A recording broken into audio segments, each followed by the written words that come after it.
Good afternoon, everybody. My name's James Bolly. I'm Head of Client Services for Europe for InMoment. You might have noticed our rather snazzy stand out. If you come out of the main room, it's just on your right. And 3 or 4 people came up to me this morning, so they've been enjoying the conference. But one of the challenges that they're facing in their business is that they've got plenty of data, but they don't understand why their customers feel a certain way or what they should do about it. That's great, I say to them, because that's exactly what InMoment is for. We use text analytics in real time in our platform, and we use predictive analytics to understand why customers feel in a certain way and to tell you what you should do about it. Now, I spend a lot of time out with clients, and one of the questions that I get asked a lot is, why do my customers feel this way? Another one is, I'm not seeing the improvements that I need, and it's usually related to what Harley talked about this morning, the CX mindset. Now, I'm proud to list Tesco as one of our clients in Europe, and I'm even prouder that we've got somebody from Tesco here to share with you today their journey to put customers back at the heart of their business. And I think you'll find it really interesting because Dan will touch on many of the topics and themes that you heard about this morning, all the way through from CEO mandate to understanding customers' emotions. So if you could all please welcome Dan Portas. Thank you, James. Good afternoon, everyone. Thank you for having me here today. So as James said, my name is Dan Portas. I've been working with Tesco for around 9 years now, and most of that time has been involved around the improvement of customer experience in our stores. For those of you that don't know Tesco too familiarly, a few key headlines for you. So we currently operate in 10 countries. We're predominantly a supermarket business. We do also have a bank and a Tesco mobile as well. And our turnover last year was around about 48 billion. We employ around about 500,000 colleagues across the globe. But what I want to talk to you today is around about the UK business, and in particular about how we're trying to improve the way that we give customer service in the UK by putting those customers at the heart of everything we do. So I want to rewind first of all and talk a little bit about where we have been over the last 3 or 4 years. And I'm sure some of you, or even many of you, will have seen some of the headlines that have been out there about Tesco. From the horse meat scandal to the accountancy issues, to complaints about the way that we reduce the prices as it's approaching its end of its shelf life, to even one of our stores, Haggerston Express, being labelled as the worst place on earth. I think that was a little bit too much, personally. I'll take the rest of it, but the worst place on earth? I've been to a few other places. I can testify it's not. So we knew that we had to face into some challenges, particularly around our trust in our brand. And we had to think about how we were going to tackle those. So what did we do? Well, the first thing that we did was we opened up a listening channel for our colleagues, 330,000 colleagues in the UK. We allowed all of them to feedback on what it was that was getting in the way of serving our customers. We had over 60,000 responses. Somebody had that job of bringing all that together into one place and understanding what the opportunities were for us as a business.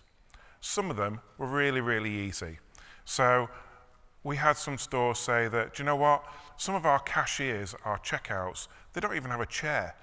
We can't afford to replace the chairs. Okay, no problem. We'll send out a load more chairs. The equipment that we have in store to replenish our shelves is old and dated and broken. No problem. We'll sort that. So there was loads of quick fixes that we could do to help our colleagues feel like we're listening and also ensure they've got the tools to do their job. But there are also, of course, some of the more challenging aspects, like we don't have enough hours in our stores to complete the tasks that we're asked to do. We're not sure if we have the right training to make sure that we can serve our customers in the right way. And those have taken a little bit longer to work through and obviously have been incorporated into different teams' strategic plans. So we listened to our colleagues and we understood what they were facing into. The next sort of phase of that was, well, what are our customers saying? So prior to this point, we were only using Mystery Shopper. And you guys will know Mystery Shopper as well as I do. It's one person's opinion on one day, once a month, and predominantly looking at a list of maybe 10 or 20 things to tick it off. Our store managers are brilliant at functionalizing service. So as soon as they started to get a feel for what were those things they were looking for, of course, we did a great job at making sure that all the points of sale were in the right place, that there was nobody queuing at a certain time, or we had a certain area that was cleared out to make sure that customers can navigate it easily. We did it amazingly well at that. But did that really tell us what a customer was thinking and feeling about their experience in store? No. So we introduced a new Voice of the Customer program, which helped us to really get that feedback from customers for the first time in the moment to the people in the store who can do something about it. We don't have to wait till the end of the month to get a survey and a piece of paper that tells us whether we're doing well or not. We know instantly what the customer's frustrations or even delights were. And that was a real game changer for us. But why are we doing this? Why are we focusing on the customer? Well, if you think back, and for those of you who are based in the UK, you probably know this, we've got a little phrase called every little helps. This has been around for a number of years now, 10, 15, 20 years. Where did that come from? Well, before every little helps, all supermarkets were the same. You go in, you buy your tin of beans, you go to the checkout, you pay for it, and you leave. As long as you've got what you came in for and you were able to pay for it, that was pretty much the model that supermarkets were built on. What we introduced with Every Little Helps was thinking about the customer first. Why? Well, we asked our customers and our colleagues what they think about shopping, just not with Tesco, but also with other competitors as well. And do you know what they told us? Really loud and clear, no one loves shopping. They really don't. So if we can do something to make that a little bit easier for them, that we can do a little help that can help make a difference to them and take that pain away for some people of shopping, not just in our stores, across all supermarkets, then that can be a real point of difference for us. Now that's been around for some time, as I said, and it's easy for something that's been around for a while to become wallpaper, background noise, things that you just forget to keep living and breathing. So when Dave, our new CEO, came in a couple of years ago, he took that principle of little helps and thought, if we can all do a little help for a customer, we can make a big difference as a business. 330,000 people who work in our UK business, every one of them gives a little help each week. That's millions of customers that we can affect and influence. And so we came out of this with a new core purpose, which is serving Britain's shoppers a little better every day. And that is all based on putting the customer first. That doesn't just mean the shop floor. That doesn't mean the people in the retail making sure that they're serving the customers brilliantly. It's the people in the office where I work. So, if our projects, if our thoughts and strategies and principles of where we want to go don't align to serving Britain's shoppers a little better every day, they're the wrong ones. And that's the key change that's happened over the last couple of years. So, as mentioned earlier before, that we talked about how we had introduced equipment, time and tools to our colleagues to help them to deal with some of the things that were getting in the way of delivering that service to customers. One of the other things they talked about was we don't really have the training that helps us to do it. And actually, when you look at it, what we were doing at the time, we really trained our colleagues brilliantly on how to fill a shelf, how to serve a customer at the checkout in terms of scanning a product, in terms of stock control routines, price changes, all those functional elements, brilliant. We had training falling out your ears on those. Did we have any customer service training in terms of how you actually talk to a customer? No, none at all. So Making Moments Matter was born out of the fact that we needed to help engage our colleagues in a different way, to talk to customers in a different way. What is Making Moments Matter? It's about how, as a team, we can pull together and put the customer at the heart of what we do. So gone are the days of This is how you will talk to a customer. You will say hello, you will ask for a club card, you will offer to help pack a bag, you will see if they want their bags starting to be packed and do they need help to carry into the car. All those functional things that we introduced in the past, which were easy to lean on, we got rid of those and we said, you know what, how do you feel when you go into a shop? This is to a colleague in the store. How do you feel when you go into a shop? What do you think? Get their opinions, and as a team within that store, they will come up with the plans of how to improve their store's experience. It's not about us telling them what to do. We provide the framework, and the discussions, adult to adult, shape the conversations that happen in store. Now, these are the 6 pillars that we used as part of this whole piece of work around Making What's Matter, and I'm certainly not going to go into all of them, but there's a couple that I do want to touch on, particularly leadership. So leadership is one that we're really still getting in and really, really pushing hard on at the moment.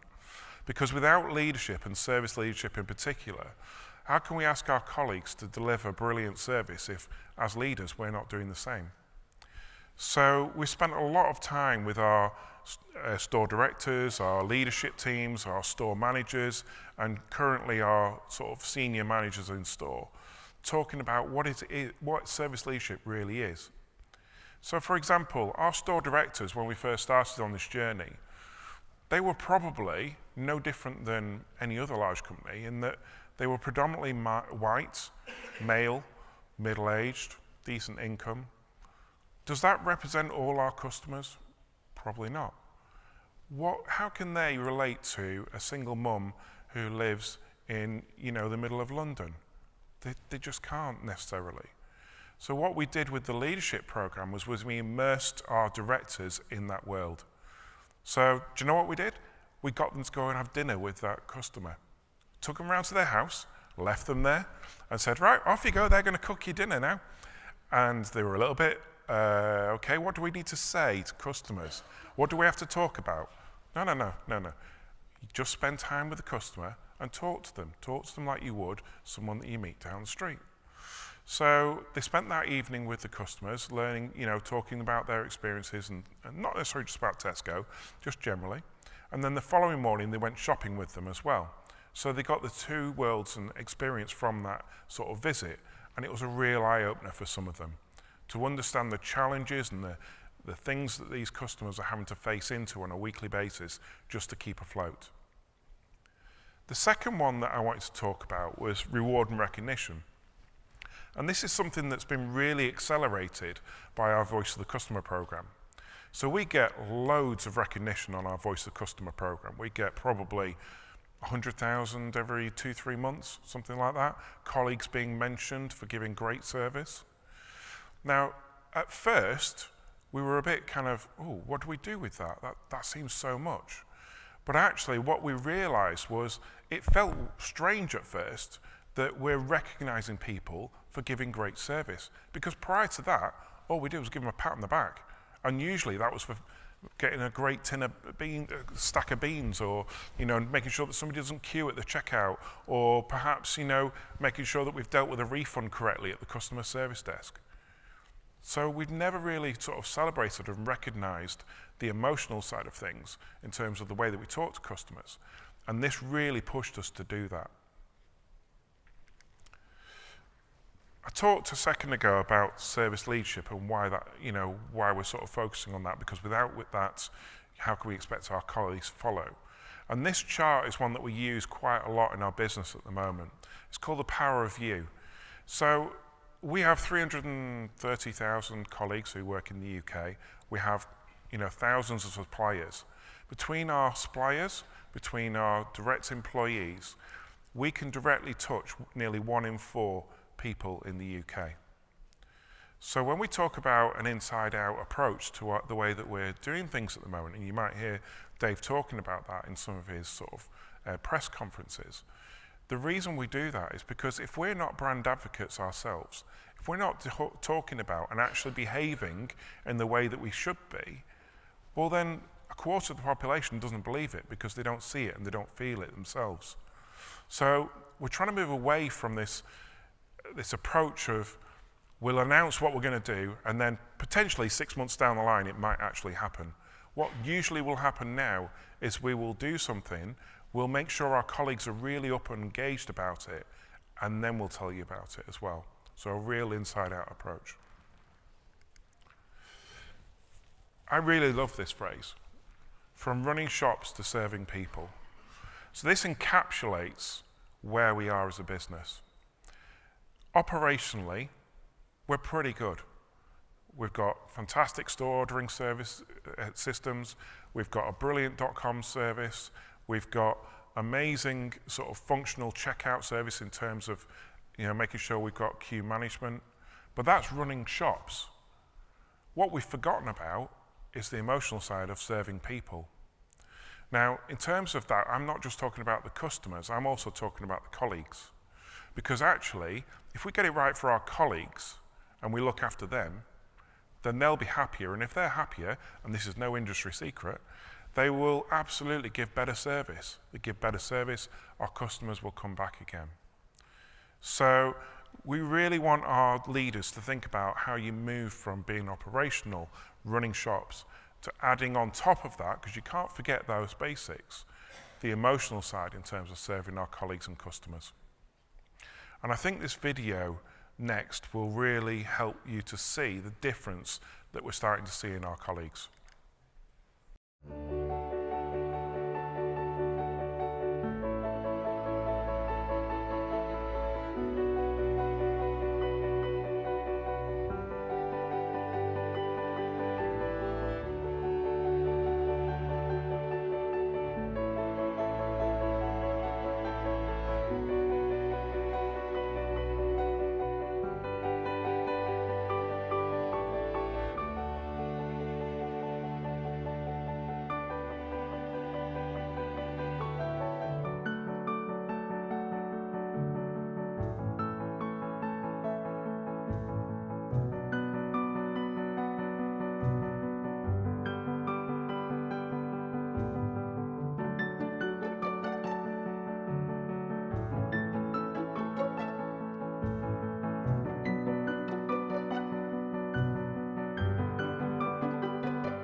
So 5 ordinary colleagues who work in our stores and in our distribution centres who, didn't do anything amazing in terms of donating thousands and thousands of pounds themselves.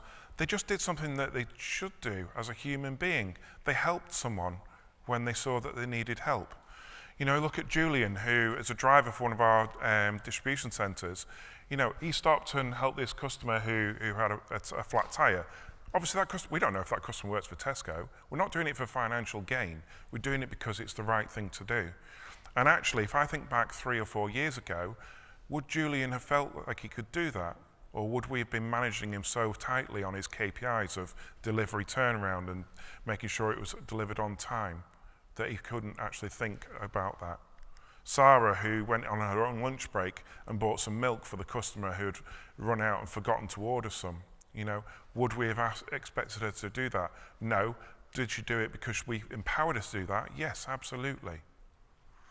And leadership side, so this is Phil as an area manager who took out all his service superstars, the people who always give great service. And instead of a pat on the back that they probably would have got 5 years ago, he treated them to a 5-course meal at a really fancy hotel. And would we have done that 3, 4 years ago? Absolutely not. we'd have gone, at best, well done. That's showing people that service is really important and the customer is important. We're not there yet. So we're on a journey. And this is, a trust in brand index chart, which shows, where we were with horse meat and the accounting scandal, which was really the rock bottom in terms of that. But slowly we're improving. We've moved out of critical and we're into recovery. I don't know if you've seen the latest figures today from Kantar, 2.2% up in terms of our growth. It's the best growth in 2 years. We are gaining market share. And we're determined that we're going to, regardless of how tough the market is, we're going to focus on making sure that we continue to gain market share through volume sales, because that's the true test of if a customer's coming back and trusts you. So we're not finished. We need to put our customers and continue to put our customers at the heart of everything that we do. Serving Britain's shoppers a little better every day is our core purpose. Our recent poll with our colleagues told us that it is the most engaged, the most aligned they have ever been to our core purpose. So we know we're doing something right. Now what we need to do is continue that journey.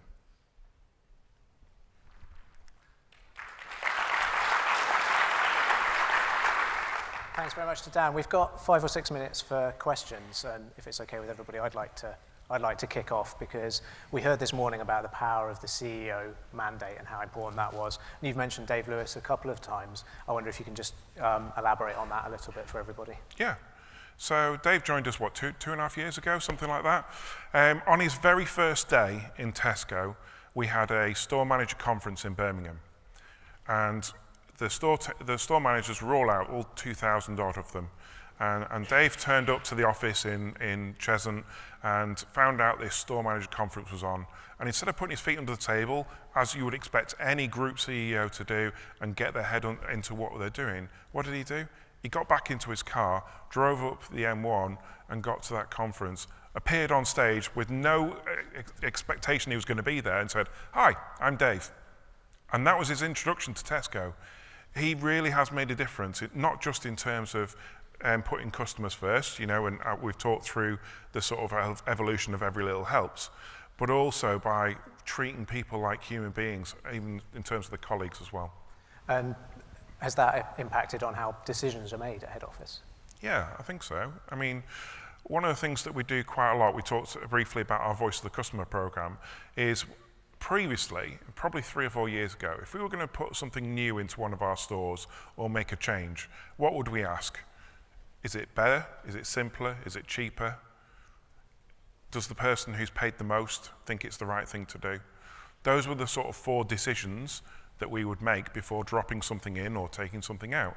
Now our leaders are asking, what do customers think? Have we trialed it? Have we tested it? What's the feedback from customers? That's the biggest change I've seen in the last 2 years from a customer point of view. And that's not, I was really inspired from your presentation where you talked about the local managers being responsible for building their own action plans regarding kind of how they improve. That goes for feedback as well, doesn't it? Yeah, I said earlier that the Voice of the Customer program brings that feedback to the customer, from the customer, into the store manager's hands.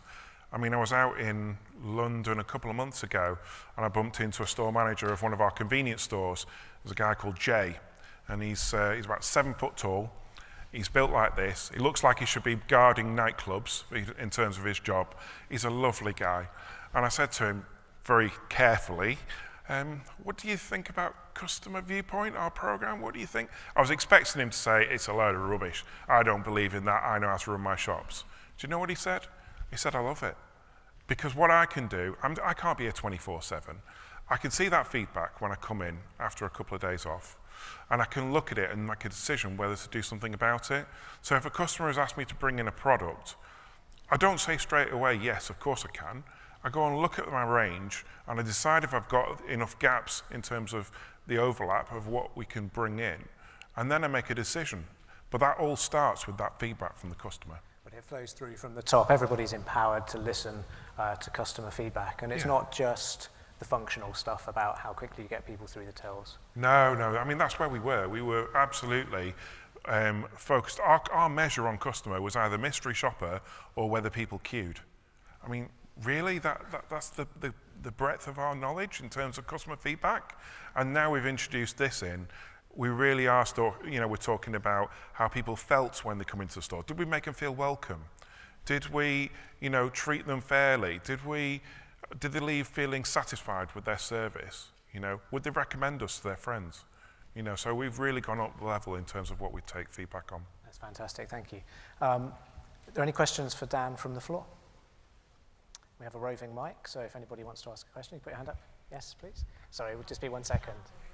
How do you actually share that customer feedback across the organisation? So the question for those that didn't hear it, how do we share that feedback across the organisation? So it starts with the stores. At the end of the day, they're the ones that can make the biggest change in terms of most of the feedback that we get is actionable for them. What we also do with that is we share snippets and feedback from that feedback to different leadership teams as well. And something that we're experiencing or working through at the moment is how can we target that feedback more specifically to different areas. So for example, I don't know, if we got suddenly a load of complaints about banana quality in the northeast, why would we not tell the buyer? Why would we not tell distribution? Because they can probably head it off before the store teams could. So it's something we're on a journey with. I think we've made good progress, but I wouldn't say that we're finished yet. Would anybody else like to ask Dan a question? Okay, great. I have one more, if that's okay. You talk very proudly about recognition, and we know that through your customer viewpoint program, you get lots of customer comments praising your staff, which is shared throughout. I just wonder if you could go into any more detail about how that recognition kind of makes a difference for your colleagues. Yeah, I mean, I mentioned earlier that previously you probably wouldn't even got a pat on the back for service. One of the challenges that we're facing into now is we've got so much feedback coming through customer viewpoint that it's easy to rely on that. So one of the big pieces of work that we're doing at the moment is going back to, actually, if they're talking about that the bakery is really good in terms of the feedback that we receive, why would we not recognise the whole bakery team? Why wait till somebody is mentioned by name to do that? If they're talking about how they've had a great experience at checkouts, why as a store manager wouldn't I go down to the checkouts, do some observations myself, and recognise the people that I see giving great service straight away? So in the moment, specific feedback to our colleagues, we know is a great motivator for them to come back to work. So we want to ramp it up and keep going with our recognition. That's fantastic. And the results just aren't seen in your sales measures and your trust. The Forrester CX index shows Tesco grew over 5 percentage points on last year. It is being reflected across all of your research that customers are reacting well. Yeah, absolutely. And as I said before, we're not resting on our laurels. We know we've got work to do. It'd be very easy to go back down that trust index in terms of brand. We just had the bank issue a few days ago. It'd be very easy to go back again. So what we've got to do is we've got to, as a business, really, really push to ensure that our customers are first. And if they're not, then we're doing the wrong thing. Fantastic. What a great way. Oh, we have a question. I was just about to wrap it up. That was a fantastic end. Have we got the mic? Do you want to shout and we'll repeat the question, yeah? So obviously you talk quite a bit about encouraging store colleagues to give feedback. How do you encourage kind of broad-banded colleagues within head office to go out and actively seek that information? Yeah. So one of the other things that I do, apart from managing the Voice of the Customer program, is also I manage the Feet on the Floor program, which is where we send 6,000 colleagues, and they're in the middle of it now, out into our shop floors throughout this time of the year. They spend time on that shop floor as a colleague, experiencing what our colleagues do, and that's everyone from Dave all the way down to a part-time colleague. They spend time understanding what the frustrations they see, what the things that they could make a little difference for themselves to help stores or to help colleagues. And actually, that time on the shop floor is so valuable because they often pick up some of the things they don't realise was happening. Yeah. Yeah, so everyone is asked to do 4 days this year, 4 days in store, of which one must be during the Christmas week. So it makes sure that everyone is out there. And we've got a pretty good participation in that. We're doing pretty well in that. That's fantastic. Thank you. With 10 seconds to go, that wraps us up really nicely. Can everybody please thank Dan again?